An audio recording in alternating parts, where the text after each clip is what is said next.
اچھا، تو ہم پڑھے تھے کہ اس آیت نمبر 3 میں اللہ تعالیٰ کی 4 صفات ایک ساتھ بیان کی گئی ہیں، اور چاروں صفات جو ہیں وہ واو کے ساتھ لکھی گئی ہیں، الاول والآخر والظاہر والباطن۔ اور اس کی رائے کے بارے میں ہم پڑھے تھے کہ علماء کا ایک عالم کا کہنا ہے کہ یہ صفات ایک دوسرے سے بالکل اپوزٹ ہے، اس لیے ان کے درمیان میں واو آیا ہے۔ اور امام راضی رحمۃ اللہ علیہ کے متعلق لکھا جاتا ہے کہ جب وہ ان کی لکھائی سے معلوم ہوتا ہے کہ جب وہ اس کو لکھ رہے تھے تو ان کے ہاتھ کپ کپ آ رہے تھے، اس لیے اس آیت کو بہت ادب سے پڑھنا ہے اور اس میں بیان کیے گئے سبق کو یاد رکھنا ہے۔ وہ سب سے پہلا پڑھتے ہیں، سب سے پہلی صفت الاول هو الاول۔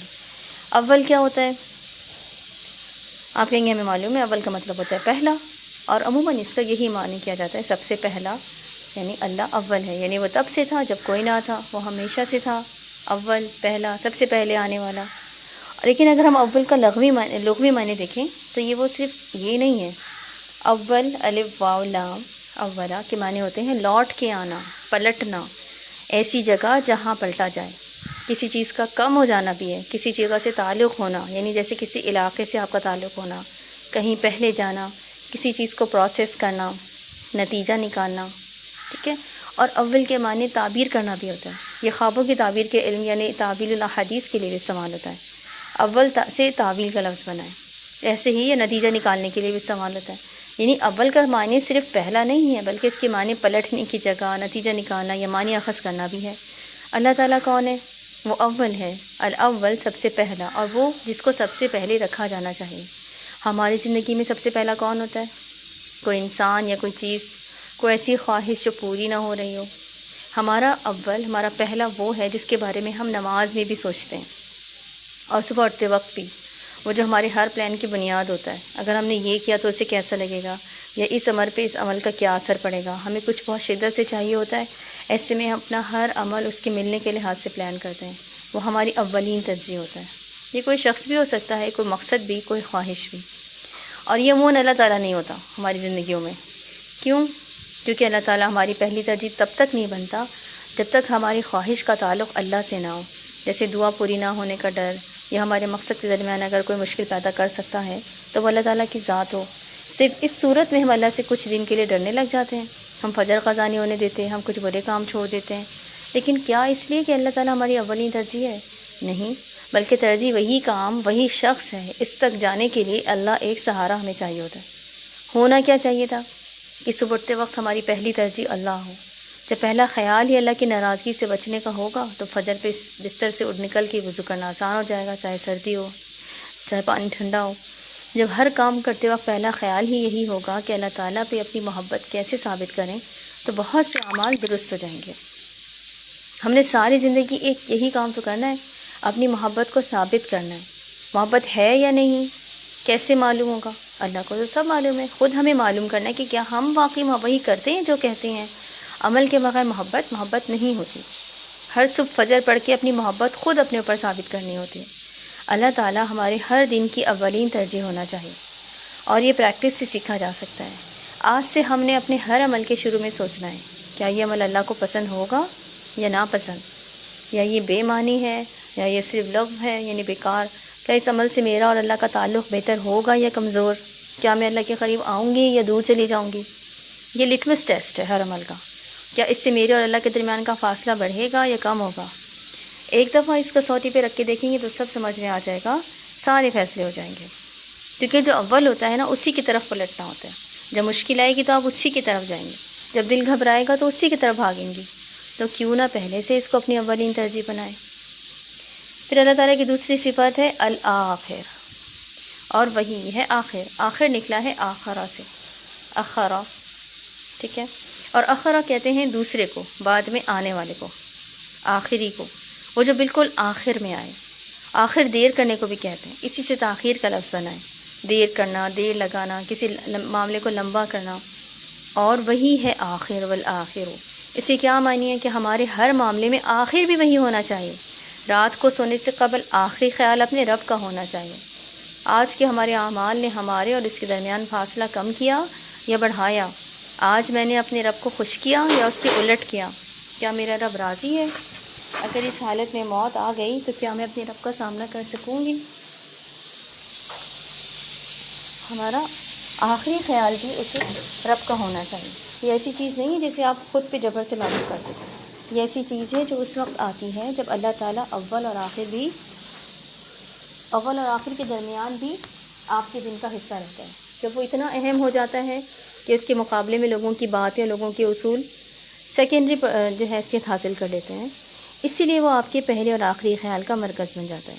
آپ کی زندگی اس کے گرد یوں گھومتی جیسے حاجی کعبے کے گرد گھومتے ہیں، خوشی اور تھکن سے اللہ کا نام پکارتے ہوئے، اس کی طرف شوق سے دیکھتے ہوئے. آخر کون ہوتا ہے؟ وہ جس کی طرف ہمارے اعمال ہمیں لے کر جا رہے ہوتے ہیں. کل سے آپ نے یہ طے کرنا ہے کہ آپ جو بھی کریں گی اس کے بارے میں پوری کوشش سے یہ سوچیں گی کہ اس عمل کا انجام کیا ہوگا، یہ عمل ہمیں کس طرف لے کر جا رہا ہے، یہ خواہش ہمیں کہاں لے کے جائے گی، اس کا اینڈ کیا ہوگا. ٹھیک ہے. اچھا، اب کیا ہوتا ہے؟ ٹی وی دیکھتے ہوئے بہت سا چکنائی والا میٹھا یا کھانا عادتاً کھا لینا، اس کا آخر کیا ہوگا؟ ایک سست اور موٹا انسان جس کی صحت تباہ ہو چکی ہوگی، ہے نا. ہر وقت آنکھوں سے ایسی فلمیں دیکھنا جو اخلاق سے آ رہی ہوں، اس کا انجام کیا ہوگا؟ ایسے لوگوں کو شادی اور حلال رشتوں میں خوشی نہیں ملتی اور وہ شدید ذہنیت کا شکار رہتے ہیں. اور اسی طرح سے کسی انسان سے اتنا ڈرنا کہ اس کے خوف میں اللہ کے اصول توڑنا، اس کا آخر کیا ہوگا؟ اس انسان کی غیر مشروط غلامی ہو جائے گی. کسی انسان سے اتنی محبت کرنا کہ اس کو پانے کے لیے اپنی ذات کو بہت سی اذیتوں سے گزارنا، اس کا آخر کیا ہوگا؟ صرف رسوائی. ایسے ہی ہر وقت گانے سنتے رہنا، اس کا آخر کیا ہوگا؟ انسان کا ذہن سوچنے سمجھنے کی صلاحیت سے محروم ہو جائے گا. ایسے ہی وقت ضائع کرنے کا آخر کیا ہوگا؟ پچھتاوا. بے تحاشا لطف چیزیں دیکھنے کا آخر کیا ہوگا؟ یعنی مسلسل ٹک ٹاک، فیس بک اور اس طرح کے سوشل میڈیا میں مسلسل لگے رہنے کا آخر کیا ہوگا؟ ایک سست اور ناکام انسان ہوگا، کیونکہ یہ چیزیں آپ کو سست کر دیتی ہیں اور آپ کے ذہن کو بھی مفلوج کر دیتی ہیں، فوکس کو خراب کر دیتی ہیں. مسلسل غیبت کرنے کا آخر کیا ہوگا؟ ہر وقت زبان کا مزہ لینے کی عادت پڑ جائے گی اور ایک گوسپی انسان کے طور پہ وہ مشہور ہو جائے گا جس پہ دوسرے اعتبار کرنا چھوڑ دیں گے. بالکل اسی طرح بہت سے اعمال جو بظاہر کچھ نہیں لگتے، ان کا آخر زندگی تبدیل کرنے والا ہوتا ہے. روز چند منٹ کی واک کرنے کا آخر کیا ہوگا؟ بہتر صحت. روز یا ہفتے میں 4-5 دن ورزش کرنے کا آخر کیا ہوگا؟ بہت بہتر صحت اور موٹاپے سے نجات. مسلسل چینی چھوڑ دینے اور چکنائی کو کم سے کم کر دینے کا زندگی پہ کیا فرق پڑے گا؟ یہ تو کوئی بچہ بھی بتا دے گا کہ اچھا ہی فرق پڑے گا. ہر روز اپنے مقصد کے لیے چند منٹ کام کرنے کا آخر کیا ہوگا؟ وہ مقصد مل ہی جائے گا. سستی کا آخر کیا ہوگا؟ ناکامی. اور خود سے جبرن ہی صحیح لیکن روز کچھ دیر کام کروانے کا آخر کیا ہے؟ کامیابی. اپنے اوپر جبر کر کے ایسا کام جس کو ہمارا دل نہیں چاہ رہا لیکن وہ ضروری ہے ہماری اپنی صحت کے لیے یا ہماری اپنی زندگی کے لیے، تو اس کو کچھ کرنے سے کیا ہوگا؟ اس کا آخر کامیابی ہوگی نا، وہ کام سیکھ جائے گا انسان. اب اس سارے میں نوٹ کریں کہ جن کاموں کا آخر اچھا تھا وہ کرنے میں مشکل تھے، اور جن کاموں کا آخر بدترین تھا وہ کرنے میں آسان تھے. کامیابی کی طرف لے کر جانے والے کام کے لیے آپ کا دل کبھی بھی نہیں چاہے گا، خود کو مجبور کرنا پڑے گا. اسی طرح ناکامی تک لے جانے والے کاموں کو کرنے کی طرف دل ہمکے گا، کیونکہ انسانی جسم کیا چاہتا ہے؟ آرام، کمفرٹ زون چاہتا ہے. وہ کہتے ہیں پلیز مجھے فجر کے وقت گرم بستر سے نہ نکالو. لیکن گروتھ کمفرٹ زون سے ہوتی ہے کیا؟ آپ نے جو ہے بہت سارے جو ہوتے ہیں نا اسکالرز ہوتے ہیں، کون ہوتے ہیں جو موٹیویشنل لیکچرز جو ہوتے ہیں، وہ ہم سے ہمیشہ یہی کہہ رہے ہوتے ہیں نا، کمفرٹ زون سے نکلنا پڑے گا، کمفرٹ سے نکلو، اپنے اس کو کرنا پڑے گا، تبھی کیا ہوتا ہے؟ ہمیں کامیابی ملتی ہے نا. انسانی پٹھا تب تک بڑھتا نہیں ہے جب تک اسے ورزش کی تکلیف نہ ملے.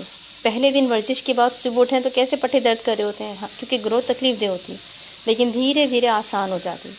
عیاشی آسان ہوتی لیکن دھیرے دھیرے کیا کرتی؟ زندگی کو مشکل بنا دیتی.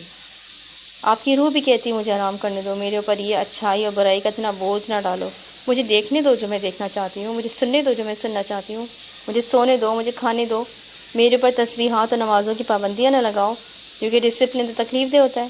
لیکن ان اعمال کا آخر کیا ہے؟ ان کا آخر اللہ تک لے جانے والا ہے. یہ اعمال جو بظاہر تکلیف دہ ہیں، یہ اللہ تک پہنچنے کا ذریعہ ہیں.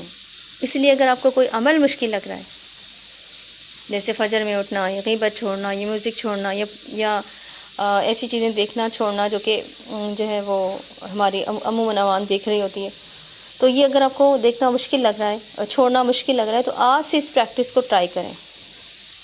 یہ سوچیں کہ میرا یہ عمل مجھے اللہ سے دور لے جائے گا اگر میں اپنی آنکھوں کی حفاظت نہیں کروں گی، اور میں ہر روز گناہ کا وقت آنے پر صبر کروں اور خود کو مضبوط رکھوں اور گناہ نہ کروں، تو وہ میرا کچھ نہ کچھ کرنا بھی مجھے اللہ کی، یعنی مجھے کچھ چیز چھوڑ دینا بھی مجھے اللہ کے قریب لے جائے گا.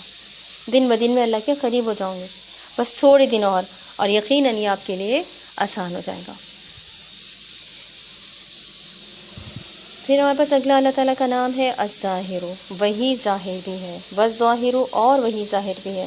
ظاہر کیا ہوتا ہے؟ اصل میں ظاہر ظہرا سے نکلا ہے اور اس کے معنی ہوتے ہیں پشت، یعنی بیک، کمر کو کہتے ہیں ظہر، ظہرون۔ کسی کا بیرونی حصے کو بھی، جیسے کسی کا اوپر کا حصہ ہو، یہ کچھ واضح کر دینے کو بھی کہتے ہیں، یہ دن کے درمیانی حصے کو بھی کہتے ہیں، جیسے ظہر کا وقت ہو گیا۔ ظاہر سے مراد واضح، سامنے کی چیز جس کو واضح اور صاف صاف دیکھا جا سکے۔ اللہ تعالیٰ ظاہر ہے، کیسے؟ کیونکہ اگر آپ اللہ کو تلاش کرنے لگیں تو وہ آپ کو ہر چیز میں نظر آنے لگتا ہے، وہ موسٹ obvious ہے۔ آپ کی زندگی کے ہر امتحان میں اسی کا ہاتھ ہے۔ آپ کے ساتھ صرف آج کے دن بھی جو واقعہ پیش آیا ہے اس میں بھی اللہ ہی تھا جس نے یہ سب ایسے پلان کیا۔ اگر آپ کے ساتھ آج کوئی مسئلہ پیش آئے تو یہ اللہ تھا جس نے آپ کو اس مسئلے سے گزارا، کیونکہ وہ آپ کو کچھ سکھانا چاہے۔ ایسے ہی اگر کسی چیز میں تاخیر ہوئی ہے تو یہ اللہ ہے جس نے تاخیر کروائی ہے۔ اور یہاں ایسی چیز مراد ہے جس میں آپ کی اپنی سستی کا عمل دخل نہ ہو، کیونکہ اس تاخیر سے بھی اللہ تعالیٰ کو سکھانا چاہ رہے ہیں۔ کبھی کیا ہوتا ہے کہ ہم اپنا سب کچھ پلان کر کے سب کچھ ریڈی کرتے ہوئے ہیں سب کو، لیکن پھر بھی تاخیر ہو رہی ہوتی ہے، تو وہ تاخیر اللہ کی طرف سے ہے نا۔ اگر ہم خود ہی بیڈ سے نہ اٹھیں، سستی دکھاتے رہیں، خود ہی ہم جو ہے وہ ایگزامس کی تیاری کرنے کے لیے محنت نہ کریں اور کہیں کہ نہیں میں کل پڑھ لوں گی، پرسوں پڑھ لوں گی، اور اپنی سستی کرتے رہیں، پھر کہیں کہ نہیں اللہ نے ایسی پلان کیا تھا، تو یہ اس پہ ہم اللہ تعالیٰ کو نہیں کہیں گے کہ یہ تو جو ہے وہ اللہ کی طرف سے ایسا تھا، بلکہ اس میں انسان کی بھی تو ہمیں کوشش دیکھنی ہوتی ہے نا۔ تو وہ تاخیر جس میں ہم سب کچھ اپنی پوری ایفرٹ دینے کے بعد بھی وہ چیز نہ ہو رہی ہو، تو پھر ہم اسے کہیں گے کہ یہ اللہ کی طرف سے تاخیر ہو رہی ہے اور اس میں کچھ خیر ہوگی۔ اپنی زندگی کے پلان پر نظر ڈالیں، آپ کو ہر جگہ اللہ تعالیٰ دکھائی دے گا، آپ کے سفر میں، آپ کے گھر کے معاملات میں، آپ کے رشتوں میں، وہ کہیں آپ کو بچا رہا ہے، کہیں آپ کو مشکل سے گزار کے کچھ سکھا رہا ہے۔ کبھی کبھی ایسا لگتا ہے صرف آپ ہی اس کی واحد مخلوق ہیں، کیونکہ جس تفصیل سے وہ آپ کی زندگی کو چلا رہے ہیں اور جیسے ہر وقت وہ آپ پہ نظر رکھے ہوئے ہے، جیسے آپ ہی سب سے اہم ہو۔ اور یہی تو ساری بات ہے کہ اس کے لیے ساری مخلوق ایسی ہی اہم ہے۔ پھر اگلا لفظ ہے والباطن، اور وہی ہے باطن۔ جیسے ظہر کمر کو کہتے ہیں ویسے اس کا الٹ ہے بطن۔ بطن نکلا ہے پیٹ سے، یعنی اندر کی طرف چھپی ہوئی چیز، وہ چیز جو پیٹ کے اندر ہو، کسی چیز کی اندرونی تہ، کوئی راز، چھپائی ہوئی چیز۔ اللہ تعالیٰ اس عالم کائنات کا سب سے بہترین طور پہ پوشیدہ رکھا گیا راز ہے۔ وہ ظاہر بھی ہے لیکن وہ باطن بھی ہے، آپ کو معلوم بھی نہیں ہوتا اور وہ ہر شے کے اندر چھپا ہوا ہوتا ہے۔ آپ کتنے ہی معاملات میں سمجھتے کہ وہ آپ تھے یا وہ کوئی انسان تھا یا وہ حالات تھے یا وہ اتفاق تھا، لیکن نہیں، وہ تو کچھ بھی نہیں تھا سوائے آپ کے رب کے۔ جیسے وہ خود چھپا ہوا ہے ایسے ہی وہ ہر چھپی ہوئی چیز سے بھی واقف ہے، ہر شے کا خوب جاننے والا، اسے تو کچھ چھپا ہوا نہیں ہوتا۔ آپ کے اندر کے سارے راز وہ جانتا ہے، آپ کی ساری خواہشات سے وہ واقف ہے۔ ہم سمجھتے ہیں کہ صرف وہ رازوں اور گناہوں سے واقف ہے، لیکن نہیں، آپ کے سارے مسئلے بھی جانتا ہے اور ان کے حل بھی۔ اس کو آپ کے سارے خوف بھی معلوم ہے، وہ ہر اس شے سے واقف ہے جو تنہائی میں آپ کو ڈراتی ہیں۔ ہم سب کو ایک جیسی ہی چیزیں چاہیے ہوتی ہیں، محبت، معافی، خواہشات، تھوڑی سی جمع تفریق کے بعد سب کے مسئلے اور خواہشات تقریباً ایک سے ہی ہوتے ہیں، اور وہی ہے جو سب سے بہترین طور پہ واقف ہے۔ ہر وہ شے جس سے ہم اپنی زندگی میں سب سے پہلے رکھتے ہیں، اور ہر وہ شے جسے ہم اپنی زندگی میں آخر تک لے کے جاتے ہیں، ہر وہ شے جو ظاہر ہے، ہر وہ چیز جس سے کوئی دوسرا واقف نہیں، وہ سب کچھ جانتا ہے، ہمیشہ سے جانتا تھا، ہمیشہ وہی ہوگا جو سب جانتا ہوگا۔ تو آج کا سبق ایک ریمائنڈر بھی ہے کہ ہمیں اپنی زندگیوں میں اپنے رب کو سب سے پہلے اور سب سے آخر میں رکھنا ہے، دنیا ان کے درمیان میں کہیں آتی ہے۔ پہلا اور آخری خیال اللہ تعالیٰ کا ہونا چاہیے، اور ہمیں ہر شے میں اسی کو تلاش کرنا ہے، چاہے وہ ظاہر ہو چاہے نہ ہو، وہی ہر شے کے پیچھے ہوتا ہے، اسی کی وجہ سے سب ہو رہا ہے، وہی سب کر رہا ہے، سب اسی کے کنٹرول میں ہے، اور ہمارا کام ہے صرف اپنی محبت ثابت کرنا۔ ایک یہی کام ہم نے ڈھنگ سے کرنا ہے، باقی کام کی خیر ہے۔ اللہ تعالیٰ سے اپنی محبت ثابت کرنے کے لیے ہماری آج کی تصویر کیا ہوگی؟ درود شریف کی۔ آپ درود ابراہیمی بھی پڑھ سکتی ہیں، جو بڑا والا درود ہے نا، اللہم صلی علی محمد وعلی آل محمد کما صلیت علی ابراہیم وعلی آل ابراہیم انک حمید مجید، اللہم بارک علی محمد وعلی آل محمد کما بارکت علی ابراہیم وعلی آل ابراہیم انک حمید مجید۔ یہ والا درود بھی پڑھ سکتی ہیں، کوئی بھی مصنون درود پڑھ سکتی ہیں، صلی اللہ علیہ وسلم پڑھ سکتی ہیں، اللہم صلی علی محمد یہ پڑھ سکتی ہیں، ٹھیک ہے۔ اور یہ آپ نے ہر روز 100 دفعہ پڑھنا ہے، چاہیں تو زیادہ بھی پڑھ لیں کیونکہ اب آپ کی اسپیڈ پہلے سے بہتر ہو چکی ہوگی، چاہے تو بس 100 دفعہ پڑھ لیں، لیکن روز پڑھیں، نیکسٹ لیسن تک روز پڑھیں، جو سبق کا انتظار بھی عبادت بن جائے گا۔ اور صرف مسنون درود پڑھیں، درود تنجینا وغیرہ یہ غیر مسنون ہے، اس لیے ان سے بس وہ درود پڑھیں جو کہ ثابت ہے حدیث سے۔ درود شریف آپ کی زندگی میں کیا کرے گا؟ درود شریف آپ کو اللہ سے بھی اور اس کے رسول صلی اللہ علیہ وسلم سے بھی قریب کرے گا، یہ آپ کے لیے رحمت بن کے آئے گا، آپ کے دل میں نور داخل کرے گا، یہ آپ کو برائی سے بچنے اور نیکی کرنے کی توفیق دے گا۔ یہ اللہ تعالیٰ کے سب سے محبوب ہستی پہ بھیجا گیا درود و سلام ہے۔ آپ دن میں 100 دفعہ اس ہستی کا نام لیں تو یہ کیسے ہو سکتا ہے کہ آپ پہ رحم نہ کیا جائے؟ آپ اپنی زندگی کے لیے اس بھی مشکل دور سے گزر رہی ہیں، اس میں ایک دم سے آسانی ہو جائے گی، اور اللہ نے چاہا تو آپ کو اس سے نکال لیں گے، ایسے جیسے مکھن سے باہر نکالا جاتا ہے۔ درود پڑھنے والی زبانوں کو بہت سی مشکلوں سے بچا لیا جاتا ہے، ان پہ بہت دفعہ رحم کیا جاتا ہے، تب بھی جب وہ رحم کے حقدار نہ ہو تب بھی، اس لیے اپنا نام درود پڑھنے والوں میں لکھوانے کے لیے اس تسبیح کو اپنائیں۔ پریویس تسبیحات چاہیں تو ساتھ ساتھ دہرا لیں، چاہیں تو نہ دہرائیں، گے آپ کی اپنی ہمت پہ منحصر ہے، لیکن تسبیح کو کبھی چھوڑنا نہیں ہے، ٹھیک ہے؟ تو آج آپ کا ہوم ورک کیا ہے؟ 100 دفعہ درود پڑھنا۔ آخر دعوانا الحمدللہ رب العالمین۔